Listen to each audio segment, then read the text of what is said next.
Good morning students, आज हम class 8 की एक्सरसाइज 3.3 का क्वेश्चन नंबर 7 करेंगे।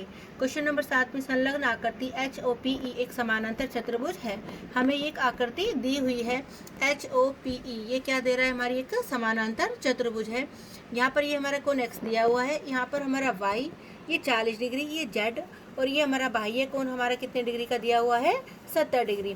तो कैसे करेंगे हम इस सवाल को, तो मैंने इस वाले कोण को 1 मान लिया है और इस वाले कोण को मैंने 2 मान लिया है। अब ये दोनों कोण कैसे हैं, हमारे रेखीय युग्म। तो 1 की वैल्यू कितनी निकल के आएगी, 1 और 2 का जोड़ कितना होगा हमारा 180 डिग्री। रेखीय युग्म में कोणों का जोड़ कितना होता है 180 डिग्री। तो 1 की वैल्यू मुझे नहीं पता, 2 मेरा कितने का है 70 degree is equal to 180 degree. तो 1 का मान निकालेंगे हम 180, जमा का 70 उधर गया, घटा का 70 इज इक्वल टू 110 डिग्री। अब हमें पता है कि ये हमारी एक समानांतर चतुर्भुज है और समानांतर चतुर्भुज में सम्मुख कोण क्या होते हैं, बराबर। तो इस कोण के सम्मुख कोण कौन सा है, हमारा x कोण।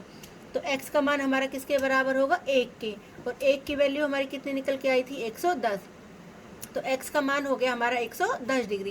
यहाँ रीजन भी लिखा हुआ है कि 1 बराबर x के। क्यों बराबर है, क्योंकि समानांतर चतुर्भुज के सम्मुख कोण बराबर होते हैं। अब हमें x की वैल्यू पता चल गई। अब हमारी y की वैल्यू कितनी निकल के आएगी, 40 डिग्री, क्योंकि ये वाला कोण और ये वाला कोण कैसे कोण है हमारे, ये एकांतर कोण है। तो y हो गया हमारा 40 डिग्री। यहाँ पर कौन सी रेखा समानांतर है जो हमने ली है, EP समानांतर किसके, हमारे HO और HP, ये हमारी कैसी रेखा है, एक तिर्यक रेखा। तो एक तिर्यक रेखा के इधर है और एक तिर्यक रेखा के इधर है, तो ये हमारे कैसे कोण है, एकांतर कोण। अब हमारे पास x की वैल्यू आ चुकी है और y की वैल्यू आ चुकी है। अब हम z की वैल्यू कैसे निकालेंगे, z की वैल्यू हम कई तरीके से निकाल सकते हैं, जरूरी नहीं है कि एक तरीके से हम बंद के रहें। तो z की वैल्यू निकालने के लिए यहाँ पर हमारी क्या दी हुई है, ये एक त्रिभुज दी हुई है। इस त्रिभुज के तीनों कोणों का जोड़ कितना होगा हमारा 180। अब हम एक की वैल्यू तो पहले निकाल चुके हैं, कितना है हमारा 110।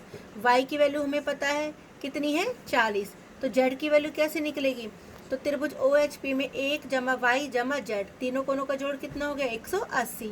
1 की वैल्यू 110 है, y की वैल्यू 40 है जमा में z, तो z की वैल्यू निकालेंगे 110 जमा में 40 कितना हो गया 150।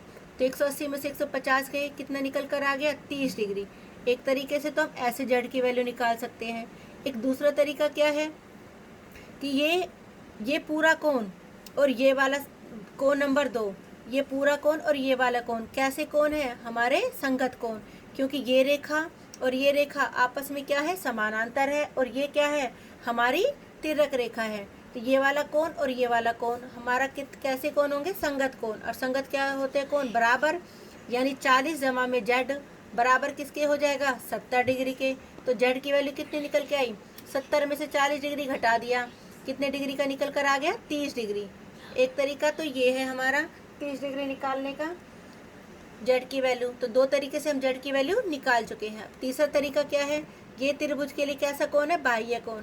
और बाह्य कोण किसके बराबर होता है, अंदर वाले 2 कोणों के जोड़ के बराबर, जो उसके सम्मुख है, साथ वाला कोण नहीं लेंगे। तो 70 बराबर हो जाएगा हमारा y जमा z के। 70 और y की वैल्यू हमने कितनी निकाली थी 40। तो 70 इज इक्वल टू y जमा में z। तो 70 is equal to z is equal to 70 घटा में 40, तो हमारा कितना निकल कर आ गया 30 डिग्री। तो z की वैल्यू हम 3 तरीकों में से किसी भी तरीके से निकाल सकते हैं।